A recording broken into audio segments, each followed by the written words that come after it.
I have really changed what I think about a lot of things. Like, you know this, and you and I, we differ on this a little bit, but I used to be really big into, I was all about big events, and now I'm more about, yeah, I'm not so much into events as I am into like sermon series and campaigns and things like that. So, which Easter though, that's exception. Like you gotta make a big deal of that one, regardless. If not, you're missing the boat. Let me ask you this: I Okay. don't know if I've ever. Well, no, go ahead. You were gonna say something because I was gonna change Yeah, no, topics. no.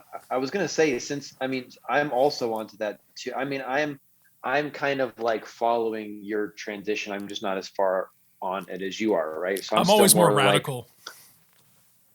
but that's, I mean, that's what you get to do though, right? You get to push the envelope because you don't, I mean, you don't have to actually um like implement it on a day to day necessarily, Yeah. right? So Well, I'm I glad don't that you have. have, I'm glad you Yeah. have those ideas, because otherwise I'd just be stuck in the same frame of mindset, right? Yeah. So I someone don't have needs to. to be pushing. I don't have to deal with like the fallout because I don't have a church. I just give people with churches ideas. And, when you're Right. like, hey, that didn't go over well, I'm like, oh, well, sucks to be you.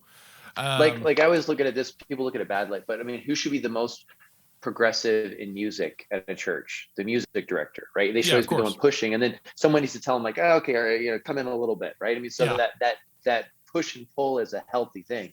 So you kind of pushed me out of my, so yeah, if it wasn't for you, I'd still be doing the same like events, like every, you know what I'm saying? So Well, yeah. Well, um and I know with you, it's tough. Like you have trouble talking, your pastor and the others there out of stuff. Cause I know you've talked about these events that you guys have done for years and you'd rather not do them, but you're kind of that's not really your decision, yeah, not fully. And I would say here's the reason why I would never go away from them fully, and I think this actually is where modern churches make a little bit of a mistake. Those type of big days, I know that we kind of get tired of doing them, because, but they really are something that gets people excited, right? And it gets them Yeah. a reason to like, oh, hey, this is, that kind of thing. So even though sometimes it's annoying to us, I think it's a useful tool to our people that we should keep using. But all right, anyways, but you're right. I mean, we definitely have probably overdone them in our circle for a long time.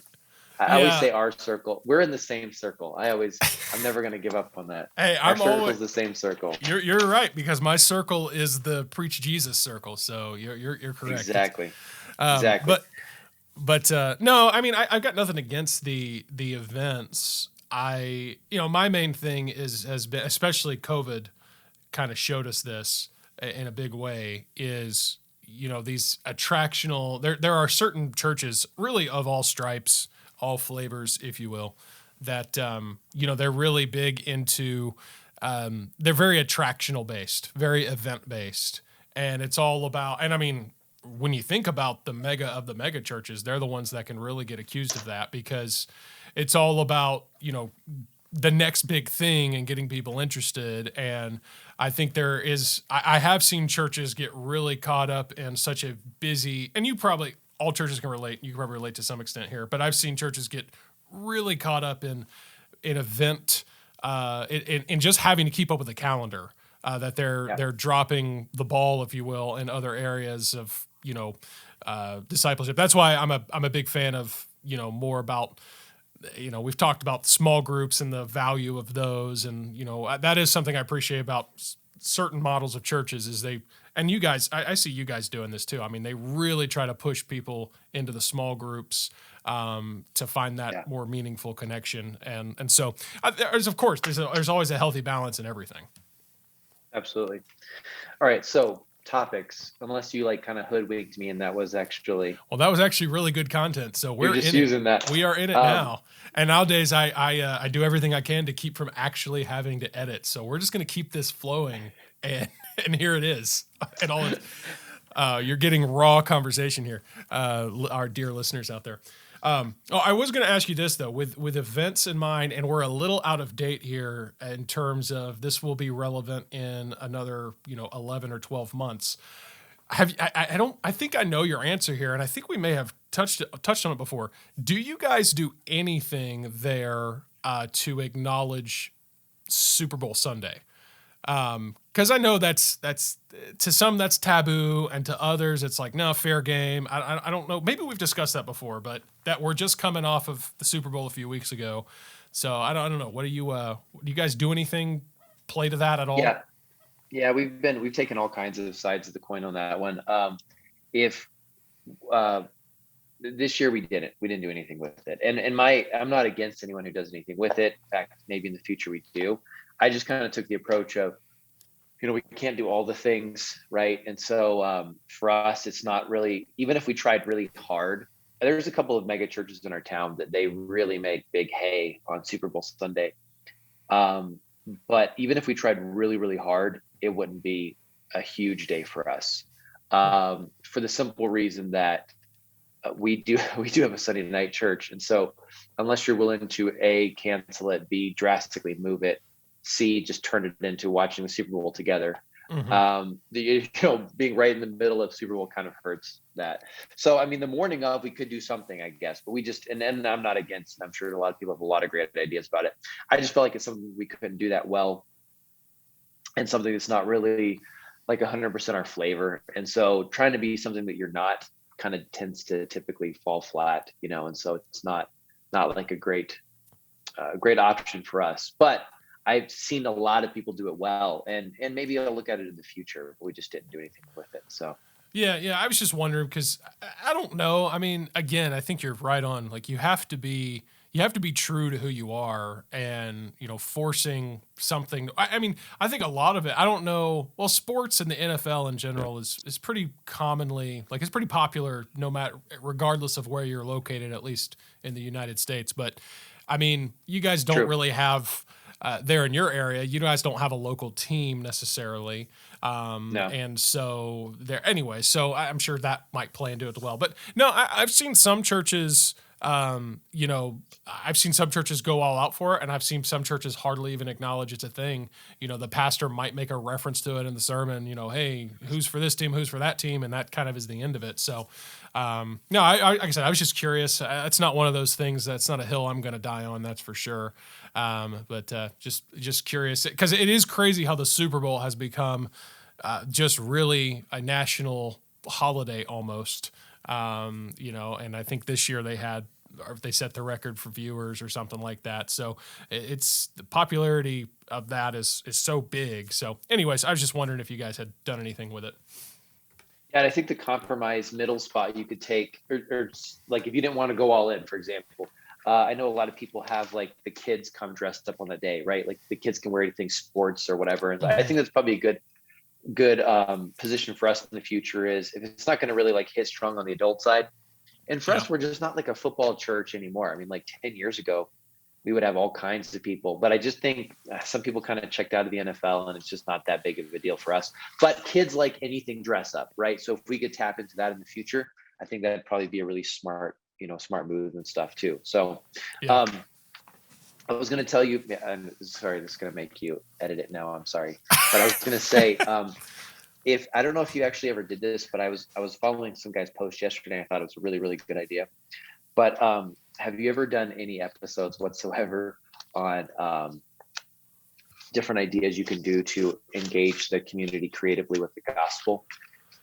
In other words, like do good projects essentially, or like what does Lancaster call them? Where like the Love Works and the yes. Oh yeah, Correct. no, I guess I've never really no, we've never really explored that element of it in particular, which I've seen again like that's become a more popular thing to at least that I've noticed in the past few years. A lot of churches are adopting some type, like you're talking about where you have a campaign more or less like, hey, for this whole week or 2 weeks, we're going to just be doing a bunch of special community projects. Exactly. Yes. And so if you were about to go somewhere else to continue the podcast there, I'm so sorry to stop your momentum. No, not at all. I don't know if you had anything. I was just like, okay. I can't keep going on this subject much, but no, we were talking about events and then that just came to mind. And like I said, the Super Bowl at this point, by the time this is released, it's going to be super irrelevant. I mean, the NFL draft will be closer, than the Super Bowl was by the time this gets out there. So no, you're good on shifting to that, because that's actually something that is, like I said, I think it's a really great way to do outreach. So have you guys done a lot with that? Or I know we've talked about it, but I mean, where are you guys at on how you guys are approaching something like that?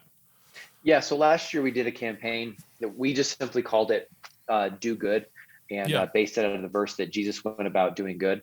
And forget the exact reference now. We talked about it a lot last year, but we're going to continue. We'll just make it a staple of our church. Now, last year we hit it really, really strong to emphasize it.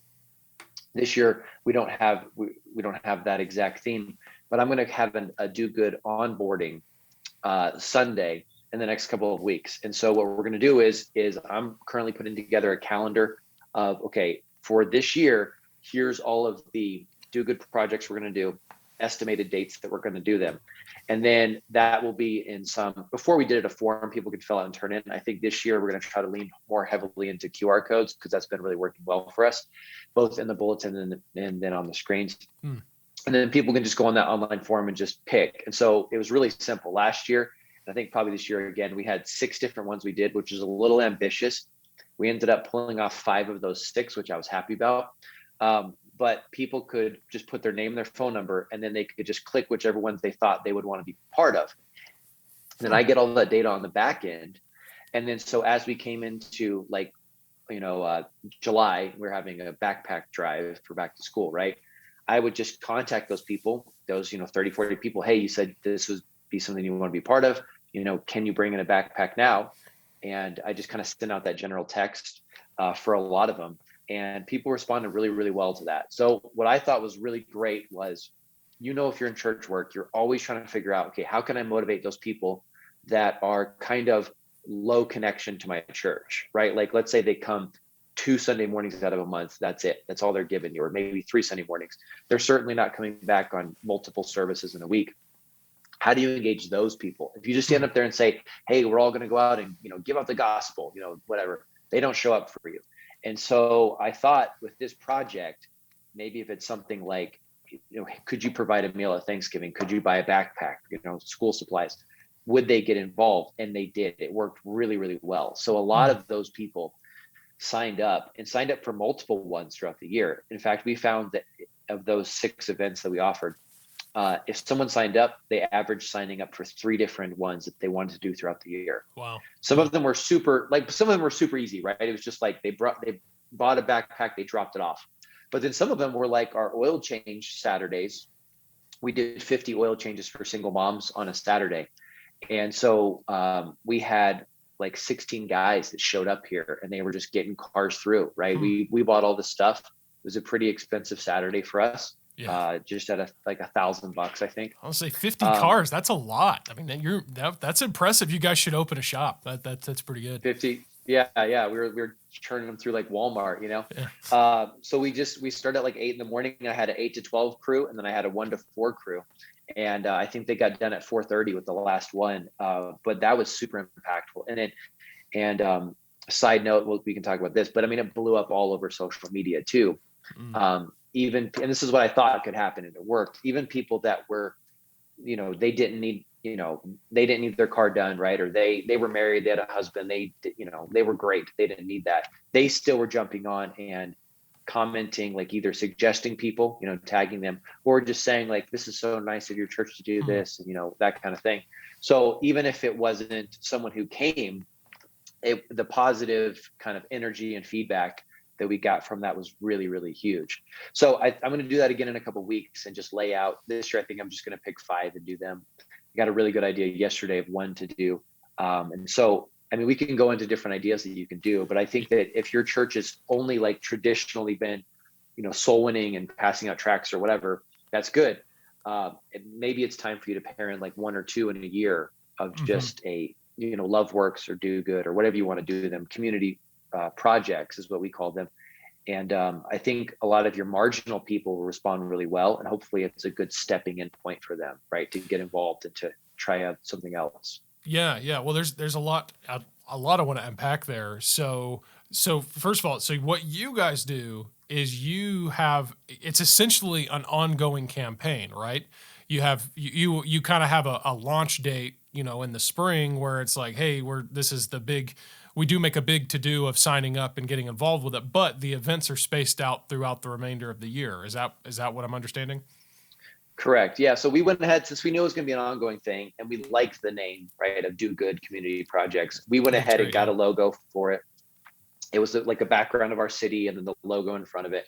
So when people see it, they know, okay, hey, that's what that is. So yeah, I had a big enlistment Sunday where the sermon was tied to it about Jesus went about doing good, right? And just getting them motivated for that. And then saying, here's how you can get involved, no matter how connected you are to our church, even if you're not a member of this church. And we actually had several families that came that they're not even at our church now. They didn't come back, but they showed up to help because they just wanted to give back. And so, like I said, we rolled out that form and people filled it out. And then I collected all that, put it into a spreadsheet. And then you're right. So that was the enlistment day. And then as the different events were coming up on the calendar, then I would go before the people and say, through our announcement videos or announcements, hey, a lot of you signed up for this, oil change campaign or whatever. And it's coming up in 2 weeks. Just want to let you know about that. I'll be contacting you, giving you more information. And that's all I said in church. And then I really worked the phones on contacting people who had already signed up. I had their phone numbers. And so contacted them. And I found that like 90% of people that signed up and said, I will do that, did do that. So they were committed to follow through on it. Yeah. And I went and encouraged our staff too. I said, look, you guys are already doing a lot of stuff. You guys are already going out weekly, witnessing and stuff like that. If you want to sign up to 1 or 2, that's great. But this is mostly for people who need to step in to give them a spot to step in. So I said, don't feel like I'm asking you to sign up for all these things. Let's get other people involved. And that's what happened. And most people that signed up were kind of marginal people. And so that was kind of the power of that campaign. And we'll do it again this year. We'll probably just do it ongoing. How many we do in a year? If we do 3 to 5, in a year, I was probably a little too ambitious rolling out 6. But it was a good to kick off that year. So yeah, well, I like that approach because again, the other approach that I've seen that's probably more I don't know if it's more common. It's just what I'm more familiar with.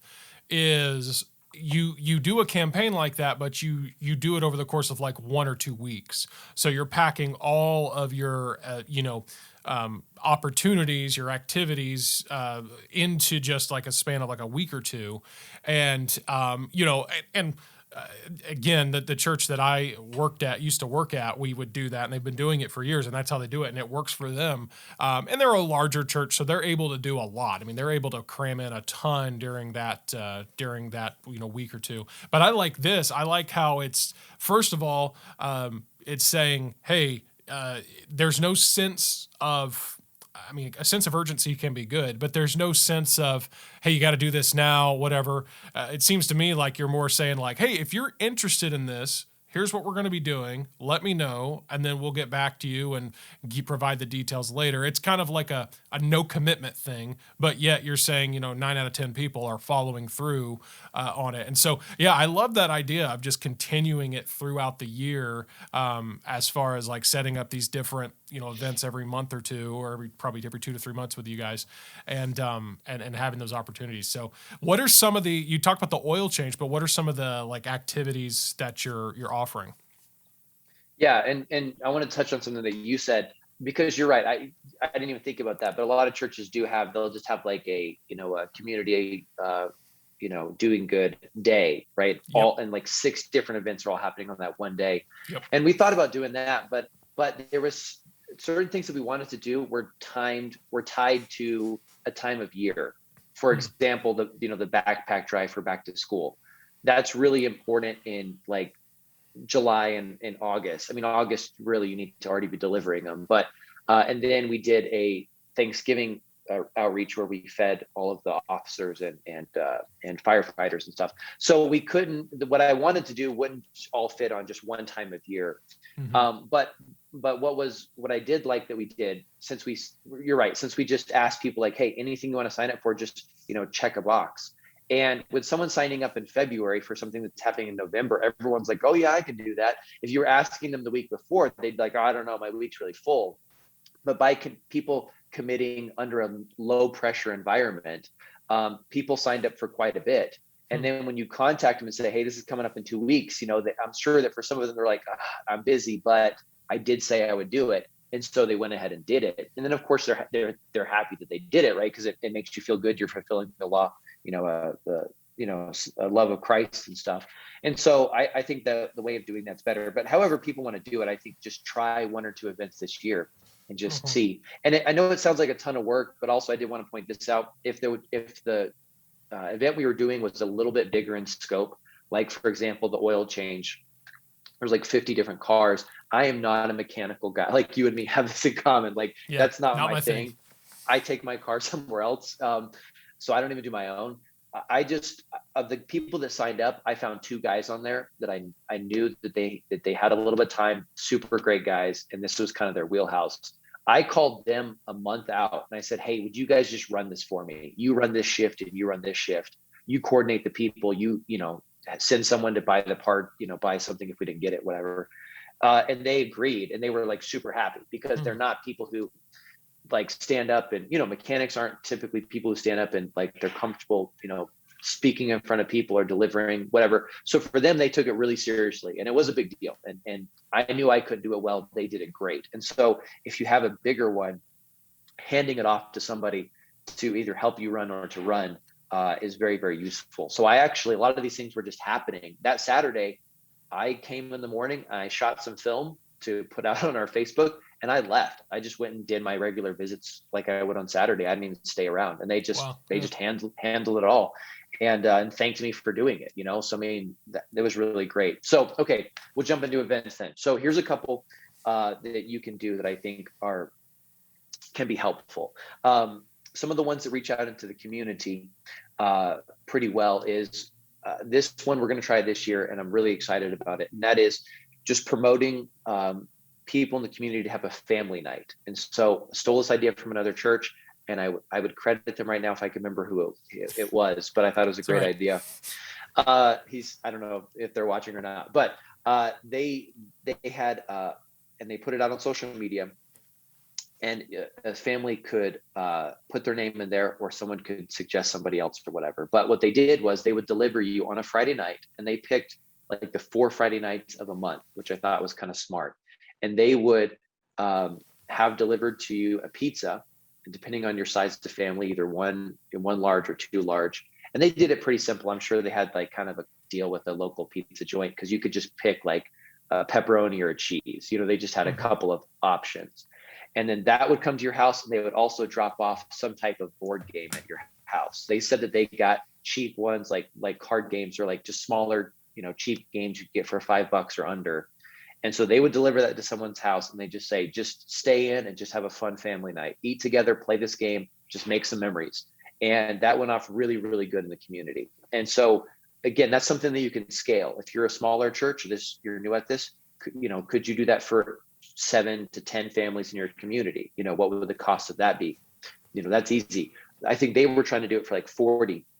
So those 4 Friday nights, they were doing 10 each night. Wow. And I don't know if the people in their church were delivering, the pizza and the game together. I imagine that's what happened or whatever.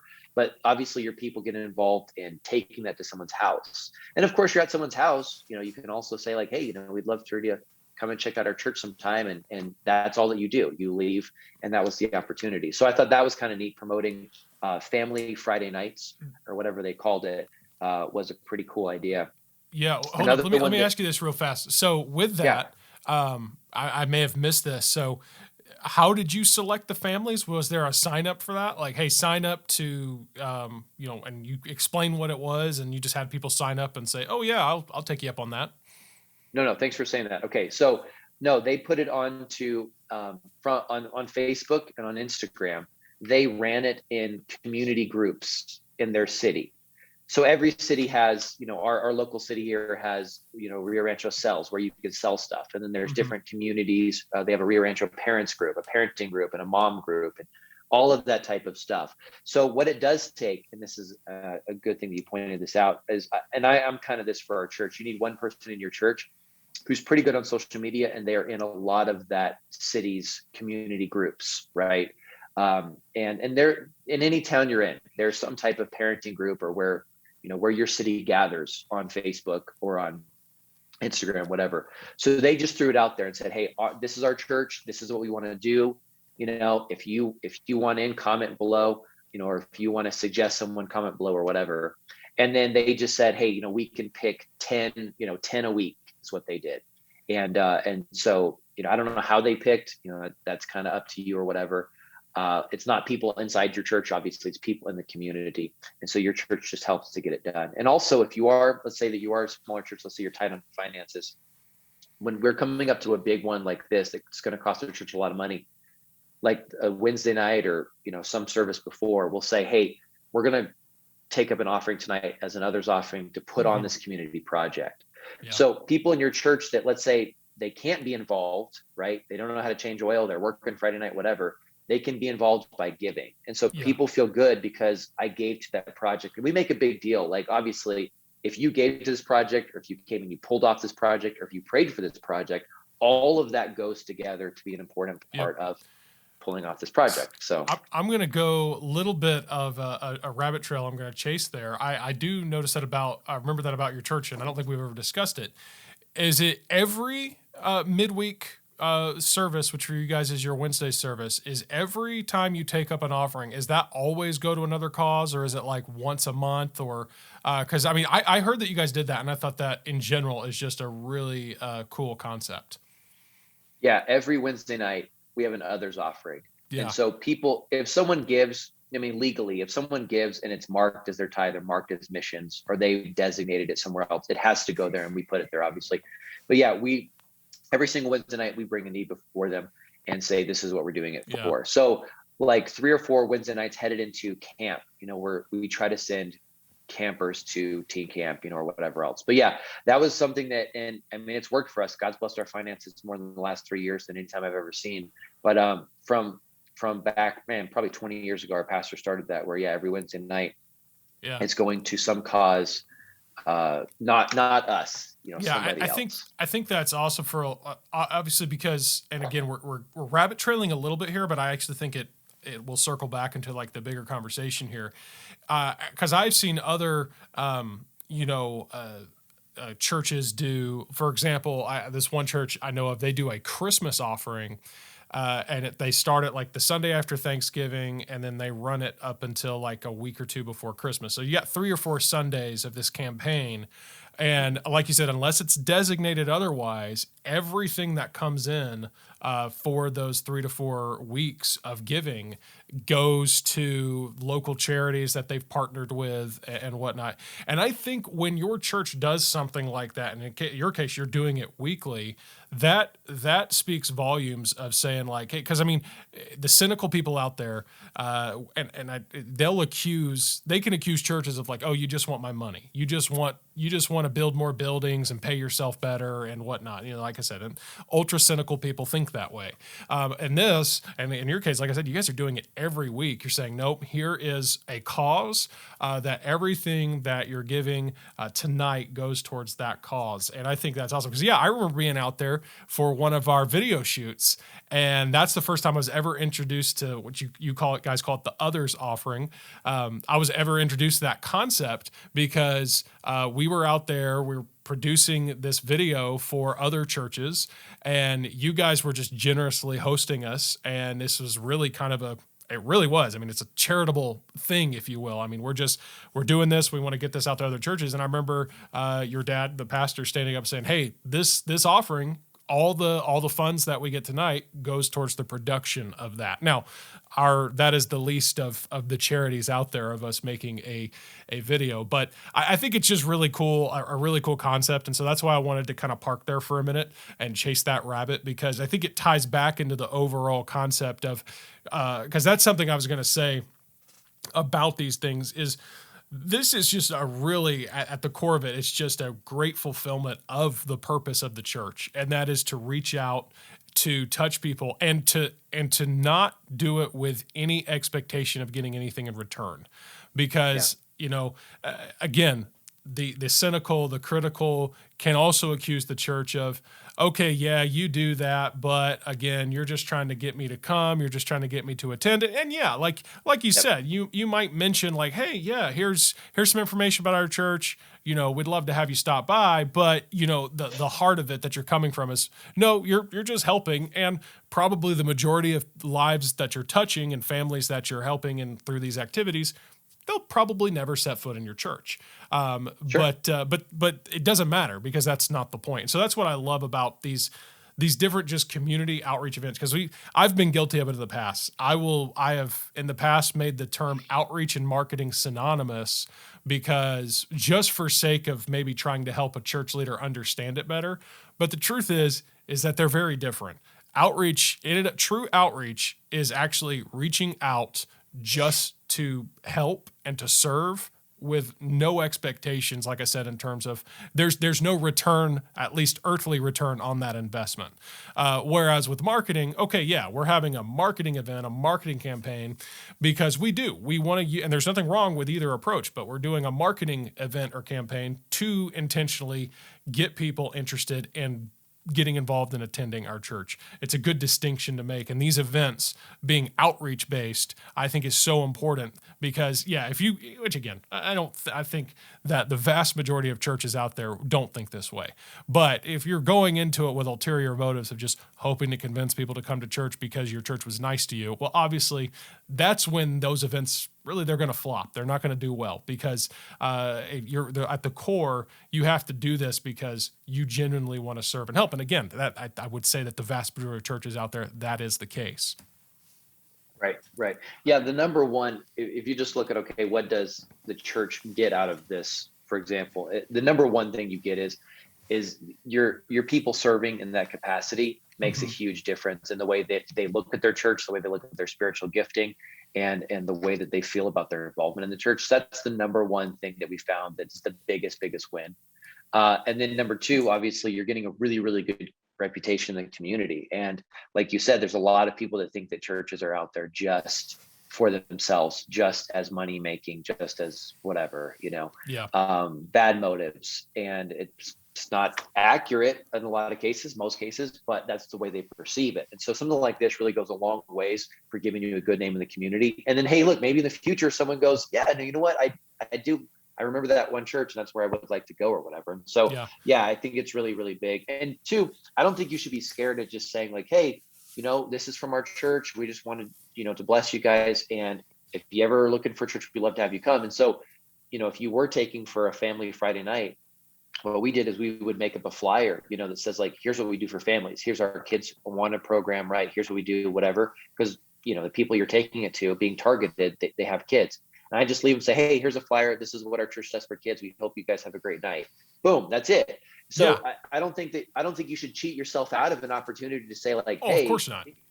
Come to church, right? But that, like you said, that's not the main thrust of what, and you don't get it. It's not like we had 10 families join our church because of this.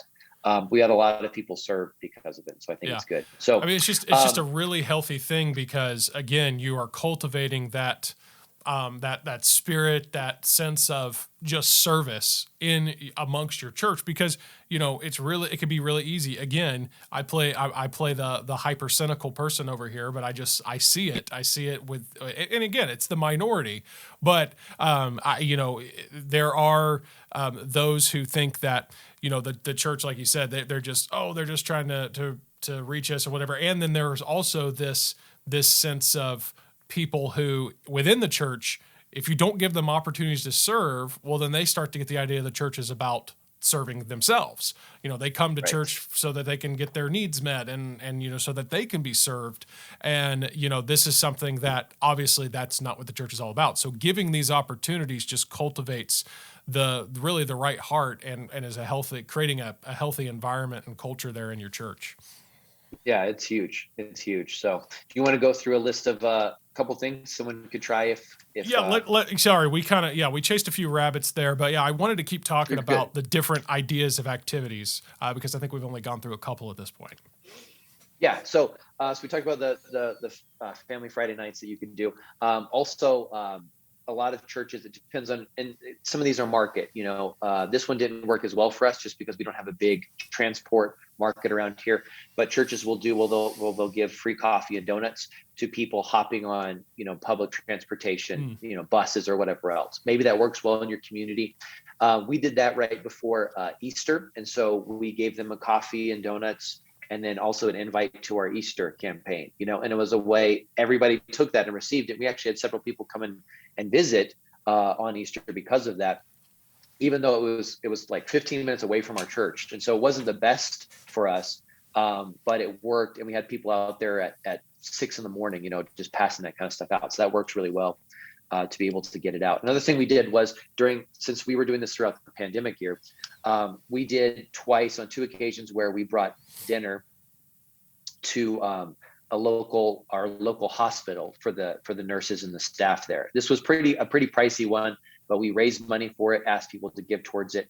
And in one case, we brought them all Olive Garden and fed, I think like 120. That was a pretty big night.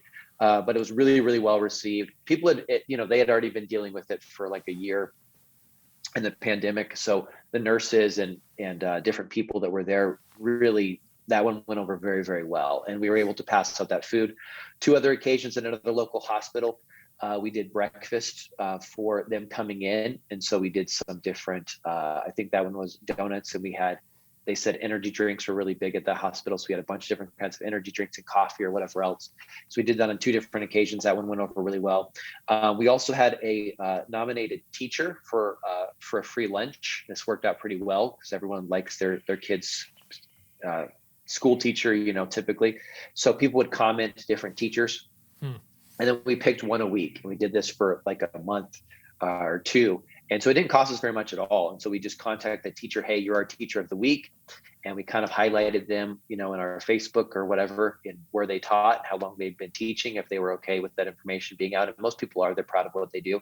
And then we just, asked them, hey, where would you like to, where do you want to get lunch from or whatever? And then we just had it delivered to the school, left it at the front desk, and they got it. And that was really big. They felt really appreciated. That was kind of a tough year. But teachers sometimes are forgotten anyways, and so that can work all the time. We got a lot of positive feedback on social media for that one, and a lot of thanks. And it didn't cost us a lot of money. Again, for our police officers and fire workers on Thanksgiving, we provided a meal for them. So I had about 20 different church people come out and boxed up a ton of to-go containers. We took them around to the 5 different fire stations and the 1 police station, fed about 90 people who had to work on Thanksgiving because they're first responders. And so that one went over very, very well. We did a back to school drive where our local school right here, they said there's about 50 students that don't have good resources. And so we provided them with a backpack. And then inside that backpack, we took the school list of what that school had and tried to shove in as many different things into that backpack, pens, paper, whatever, erasers, and delivered it there to the school. And the school gave it out to the families and stuff. We didn't get to see the families too much for that because the school was the donating factor on that, but the school really thanked us for that. 2 or 3 times in the last 2 years, we partnered with that same local school to provide opening day breakfast for their teachers as they're coming back. And we did Einstein bagels and coffee and stuff like that for them. And so that one works really well. They really appreciate that one. We already talked about the oil changes for single moms. And everyone knows a single mom. Everyone knows their money's tight. And let me just tell you, that one was really important because there was a couple of single moms that we did their oil changes. They're like, I don't know if this is good or bad, but I haven't had an oil change in like 2 years. And I was like, okay, that's bad. In fact, one lady we did, she only had 1 quart of oil left in her car. And so I don't know much about vehicles, but I know that that's very, very low. And so that's not good. She was in a bad spot. And so that one worked out really, really well. We do toy drives and for kids in the community. And the last one I'll say is when it turns cold, we do a winter coat drive, again, partnering with a local school. They said, again, there's about 40 to 60 students that they kind of are underserved in their winter clothes department. So we did hats, gloves, jackets for them. And so that one goes over really well. I mean, literally though, if you just stop, you can think and really go big with this. But I would say do a couple of them that you can promote them on Facebook, like, hey, nominated teacher, or hey, families for family, fun night or something like that, where someone can nominate somebody else. Because then a lot of people, I know this might sound bad, but a lot of people can see you doing good, and your community needs to see that the church cares for people. We know how much we care for people as a church, but sometimes, like you said, the community is skeptical. So the community needs to see your church loving on people. Your church needs to see, your church people need to see their church loving on people. And so I think it's an important thing to kind of let your light so shine before men. And I know that it might sound like, oh, well, we want to be humble and not prideful about it. But people need to see that the church does more than just, take their money and hassle them at the door to get them to come to church. Obviously, we know the good a church does, and it's time that people saw that as well. So those are just a couple of ideas. But I mean, literally, you could sit down and think of hundreds. And again, it's going to depend on your city, how populated you are. Do you have an old population, a young population, whatever it is. But just get creative and try to do good in your community. I think it'll go a long ways. Yeah, yeah, and I mean, as you list those off, some of those, yeah, they're probably more costly, more time consuming than others, but there's a lot of them. I mean, like the family night thing. I mean, if you're gonna get a couple pizzas from Little Caesars and, like you said, a game, go to Five Below and find a board game, I mean, you're looking at $15-20. I mean, that's even if you could do that, just, if you say, well, 10 families a night is a lot. Okay, well, can you do 5? Can you do 3? Something is better than nothing. The old saying, do for one what you wish you could do for all. And that's, and then, I mean, I'll say this about the oil change. So yeah, like I said, the church that I worked at for about 4 years, they started doing this stuff like this while I was there. And they brought in, what they did is because they looked in, and yeah, they were a larger church, but for whatever reason, it just didn't work out for them to actually do the oil changes. They wanted to, and just logistically just didn't work out. So instead, they did I think it was a car wash, and it was for single moms car wash, and then also, I think it was just like a car service. Like they were just topping off your fluids and, checking your oil. And if they noticed that you needed oil, they gave you that you needed an oil change, because they did have a guy there who kind of knew what he was looking at. They gave you I think they worked out something with a local, shop, where they just gave them like a gift certificate or a gift card and said, okay, yeah, now go over and get your oil changed. And that was kind of the approach they took, because like I said, and I remember now, because it was mainly a college and young adults thing, and none of us knew anything about how to change oil. And so they were like, well, okay.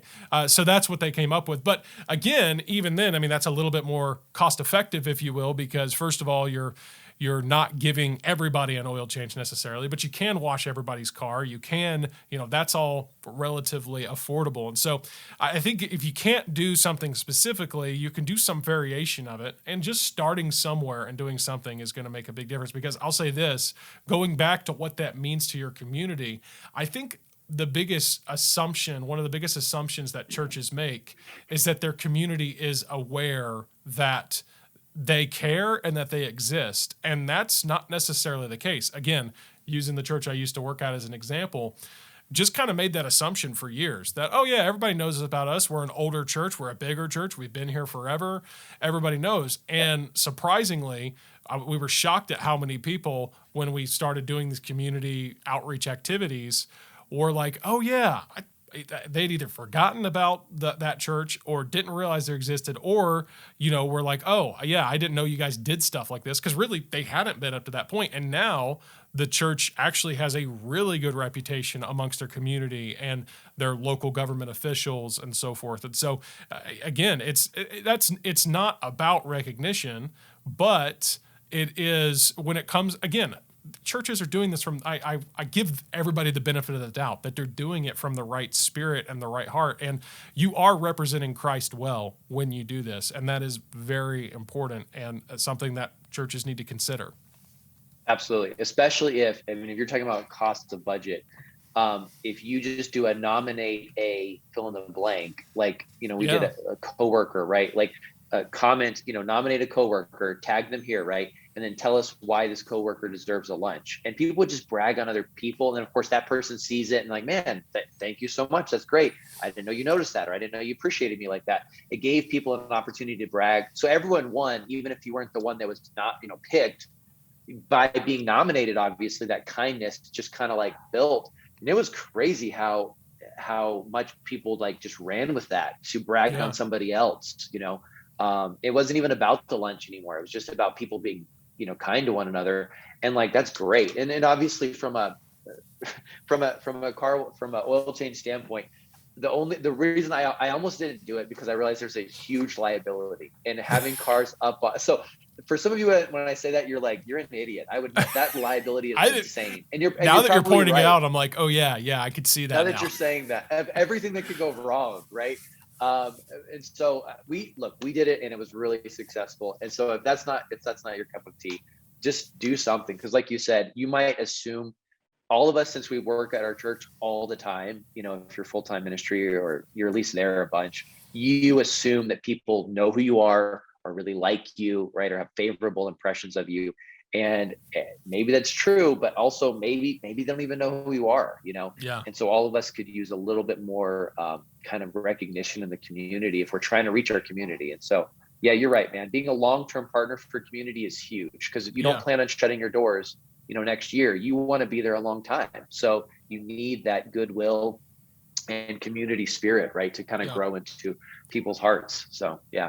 And like we said, there's nothing wrong with tagging an invite onto these activities. There's nothing wrong with that. I don't want anybody to get the idea I was discouraging that earlier. But it's just going in with the idea of just kind of this mindset of I am not doing this for the sole purpose of hoping to see people come to church and get involved in whatever. But I will say this, when it comes to, and I'm really just repeating what you've said earlier, is now your people in your church that they may not feel, because I'll be honest, like when somebody's like, hey, we have these, information flyers or tracts or outreach cards, whatever you call them, we hope that you'll grab a bunch and go out and give them to your neighbors and give them to your coworkers.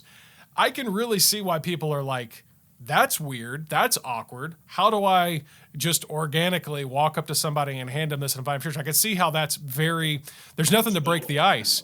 But with this particular approach, when you're doing these service projects, now you have that icebreaker. Like, oh, hey, I'm doing something for you. I'm helping you. I'm serving you. Oh, and by the way, we'd hope to, here's our church. We'd love to have you stop by if you want.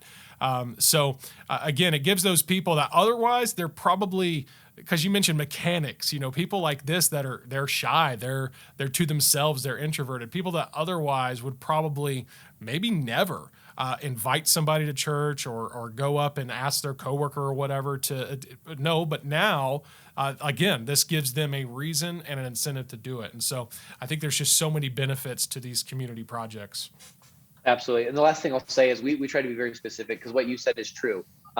If you go in saying, okay, this is a great way for us to get a tract in their hand, and then they'll come to church, you're probably going to be disappointed. We tried from the onset to start. That's why we called it the Do Good Community Projects. So for us, we established what the win was. Success looks like us doing good for people, even if with no expectation of return, just like Christ did. That's us winning. So obviously, every time we did an event, we were always winning, because we had set up the success as just doing good with no expectation of return. And so when we set that up, people understood it, and like, let's go do good. And so, it became a catchphrase, like, hey, are you going to go to the do good? Hey, let's go and do good. That's sort of those two words just permeated it. So whatever you're going to call it for your community, I think that you just need to do it, because we do focus a lot on giving out the gospel, as we should. We're a church. But obviously Christ did a lot of things where, there was 10 lepers cleansed and 9 of them just left and he never saw them again, presumably. Right. And so Christ did a lot of things with no expectation of return. Yeah. And that's what a community project is. So, yeah, no, there's, that's, a lot of, again, so many things here that are positive about it. Like I said, giving people the, just creating that culture of service in your church, I think is huge. People, your community now seeing that your church is actually, doing what the church should be doing. And though your church, again, may be doing it in other capacities that are, but this, when you actually are getting it, because I love the social element that you're talking about, like how you're getting on these Facebook groups, and that's where the nominating and the commenting is happening. You're just engaging your church in that way, is engaging your community. And so anyways, there's so much here that I think is good. And I do like too that you guys in particular, your approach, you've said, hey, we're not going to necessarily tie this to a time of year. Like we'll have a launch date in the spring or whatever. And then, we'll offer, all these opportunities throughout the year, because again, just playing devil's advocate, kind of playing both sides here. I've seen churches that they do it just on a week or 2 week campaign in leading up to some type of a big event Sunday or whatever, that they want to have people in. And there's nothing wrong with that. But I remember getting kind of caught up when I would, take that approach and help churches with that. I remember getting caught up in this idea of, hey, hopefully we have a big Sunday. And I'm not kidding you. Almost every year, the Sunday that came, after that week of Unity Projects was nothing compared to what compared rather to what maybe another big Sunday would be. And so this is something that, again, gives you this just great opportunity to reach out. And I like how you guys have taken the approach of, we're not going to tie it to a certain time of year. We're not going to necessarily say, oh, it's something that has to happen, over the course of the next week or the next month. No, you have that launch day, that opportunity to, have that, have people sign up, have people engage, and say they're interested, and then you space it out throughout the year. That's got to be a lot more, and I think you've already alluded to this, but that's got to be a lot more manageable for you as the facilitator of it all as well. Is that, hey, instead of me feeling like I've got to, over the next week, 2 weeks, put all these projects together, you have an entire, year, if you will, to kind of plan them out. Yeah, absolutely. It does. That spreading out really helps you. And so there wasn't a lot of pressure on me that every event has to be this great. And honestly, with me stepping back and just letting people do it, that was the best thing, because this is how they got to serve, right? Like working on staff here, I serve in a lot of different areas. I didn't need another way for me to be more involved. I needed to enable people, right, to get involved themselves. And so constantly I had to remind myself and step back and say, no, let them run that. Let them do all those deliveries, right? Let them coordinate that part of it. And people were really excited to jump in and to do that. And you're right. If I can encourage people, when you're nominating or talking about this or whatever, put it out in your social media, because that's how you get people in the community that have never, ever responded to you or never, as people are commenting, these are people that have never said a good thing about a church before, probably. And they're saying, hey, I really like what your church is doing, or this is a really neat idea or whatever. And so that was a huge win for us. But if you do it just amongst your people, or, hey, pass out flyers to tell them about this, like, you got to be using social media. So if you're not good at that and that's not your thing, I guarantee you there's someone in your church that this is something that they could do. And also on that regard, I made up this great produced video to explain, hey, we're gonna have oil changes and all this other stuff. It was 45 seconds long. No one watched it. And then I just made a simple graph. And you could have told me that before. I should have asked you, Luke, before, because people won't, even though I had captions or stuff, they were just like, nah, scroll, I'm sure. Yeah. Who's this dude sitting in his living room talking to me in a nice, calm voice? So I just put together a graphic, hey, free oil changes, nominate, whatever. And then that just blew up. And we had honestly like 300 responses. And then I could only, I could pick 50, originally we tried to only do 40, but people just kept, and I get the sob stories and there, we really did help a lot of people. But that one blew up. And so I would say, try to do it with with just a screen and not a video. People aren't going to watch your stuff and they don't care.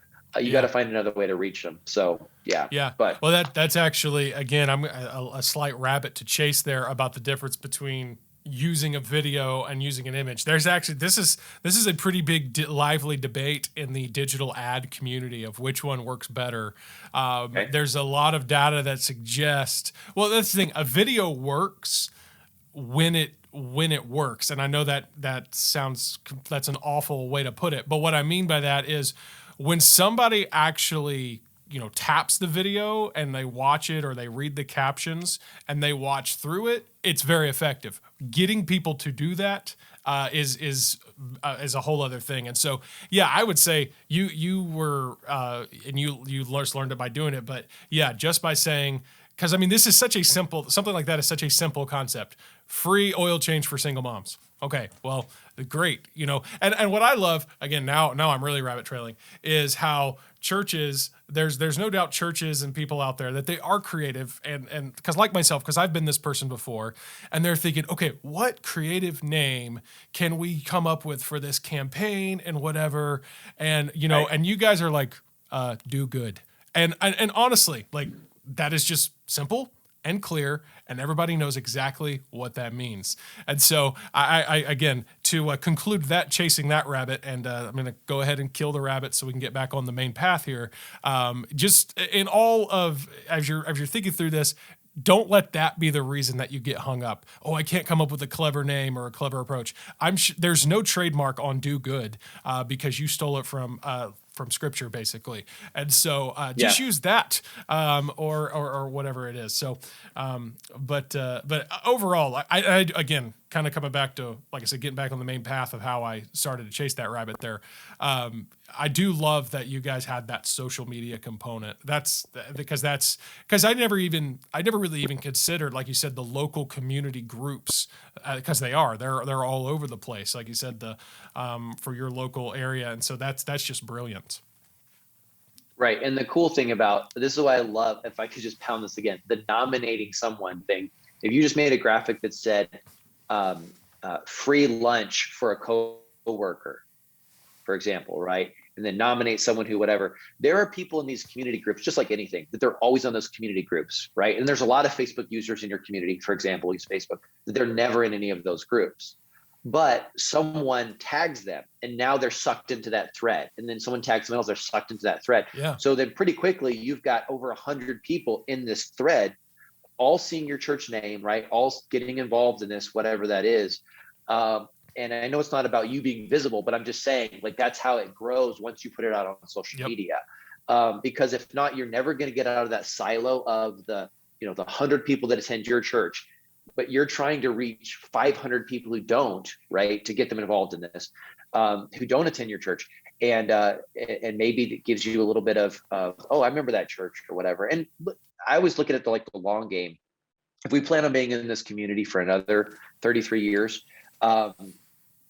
maybe down the road, someone does go through a really hard time and they are looking for a church. Maybe something happens in their life. Maybe they go through a divorce, God forbid, or a loss, whatever. And one day they are looking for a church. And when that day comes, I'd like for them to remember our name because we cared and we tried to be sincere, and that's what it's about as far as the long game.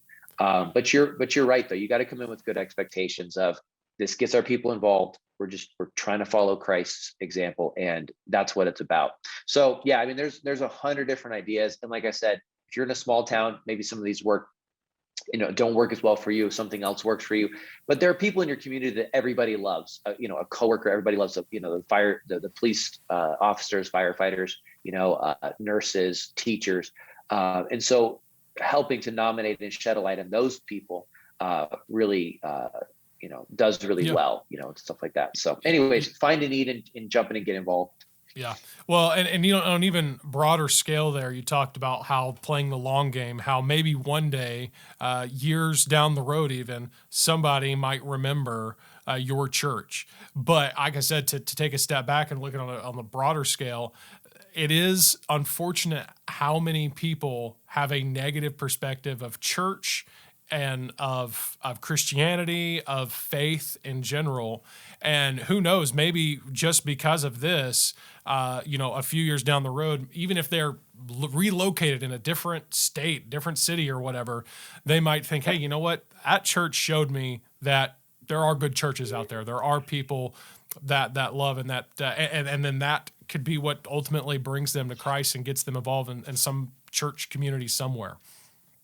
Yep, absolutely. Maybe all you're doing is just changing a misunderstood perspective that they've had. Yes. Yeah. Yep, Yep. absolutely. So the truth is, just like when we go out witnessing and handing out gospel tracts, we don't know what will happen going forward because of our action, right? Yep. And we'll never know until heaven. So that's why I think these are really important to do. And again, you could say, oh, we don't have money, we've done that, whatever, we haven't done this before. Just pick like 2 things you could do this year. And like you said, Luke, scale it to anything, right? You maybe do 5 families in your community, right? Or 5 lunches for people. You can do something. So that's why I like these do good community projects. You could scale them out as big or as small as you want to based on your size of church and stuff. I mean, talking about the nomination thing, I mean, you could literally go hop on a Facebook group today and say, hey, nominate your child's favorite teacher, and we're going to get them a coffee and send them a $5 gift card to Starbucks or Dunkin' Donuts or whatever.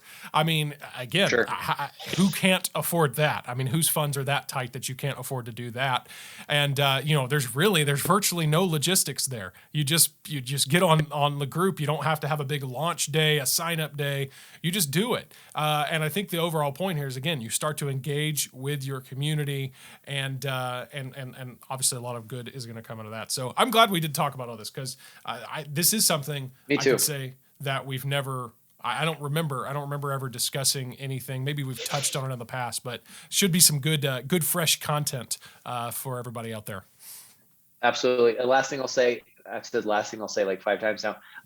Always come back. So it's good, pastor. Last thing, I'm closing here. Yeah, you're never done. I get it. Landing the plane. Come back and celebrate the win with your church. I would always do this. I'd take just a couple pictures, couple videos, and put it together, and we'd show it the next Sunday. Hey, remember we did this project. Here's what you're giving, you're helping, you're praying, whatever did in our community. And then obviously that helped people to remember it. And then the next time we were going to do it, people were more excited to jump in and get involved because they saw the fruit of it. Sometimes we do great things, we never go back and shine a light on it to kind of thank people. And that's kind of a mistake. And so, work going in, work the event, and then kind of work a little bit going out. And that's the best, any type of event you do at your church, obviously. You need to recap and celebrate the wins and stuff like that. So, that is huge, is that idea of celebrating the wins. And I like how you said earlier, you properly defined what a win is in this situation. And that's what I love about this. Again, you're just reaching out. You're just trying to serve. You're just trying to help your community and people. That in and of itself is a huge win. And I think that's really important to realize. I mean, I believe the business term is you have the lead measures and the lag measures. You have the inputs and the outputs. And the outputs is, what you can measure, how much revenue you had, how many sales you had, whatever.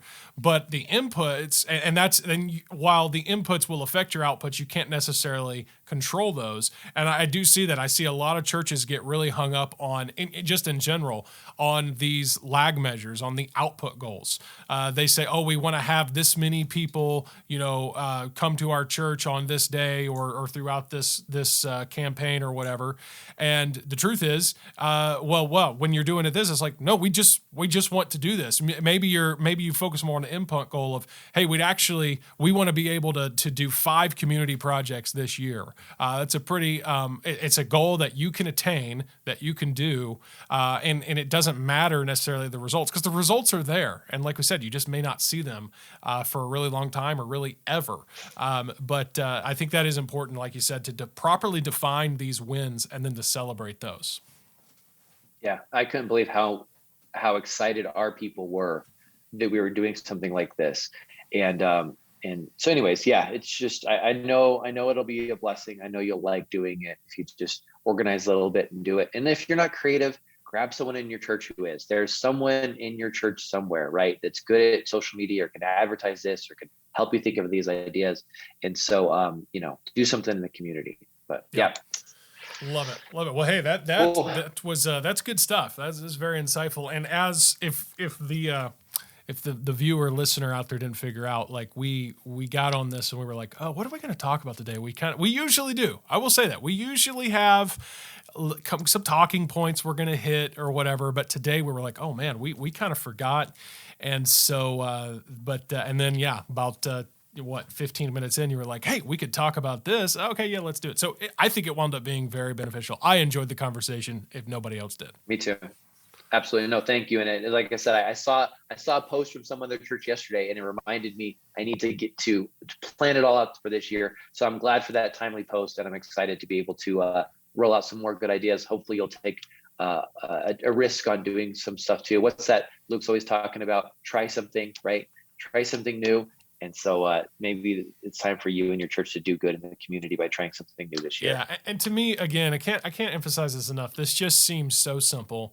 It's so you've used the term scalable, in that it can start small and it can grow from there. And I mean, even if, like I said, not to repeat myself too much, but even if the logistics factor of it overwhelms you, doing these nominations and things and finding you're a coworker or a teacher who deserves a coffee, a lunch, it requires nothing. I mean, very little effort. You could do that in just a matter of a few minutes to just, I don't see how that takes you much longer than just maybe 15 minutes of your time to do that beginning to end. And so, just do something. I think it's great, and see where it goes from there. Yeah, because when you go social with these campaigns, the recognition always means something more to the person than the reward even does. And so, just everyone's winning when someone is nominating and telling why they're thankful for somebody else. And being thankful is biblical. So you're leading people obviously in the right thing. So it's really good. Thank you so much for the conversation today, Luke. I thought it's been really, really helpful for me to rethink some of these things in my own mind again and kind of formulate them in speech. So yeah, no, it is. It's always good to verbal process, talk through ideas, and good to have you back on Church Media HQ here, because we had a little bit of a sabbatical there. It's been a while. So you're back, and you'll be back again at some point in the future. So thanks, Jeremy, for being with us. Good deal. Thanks, man.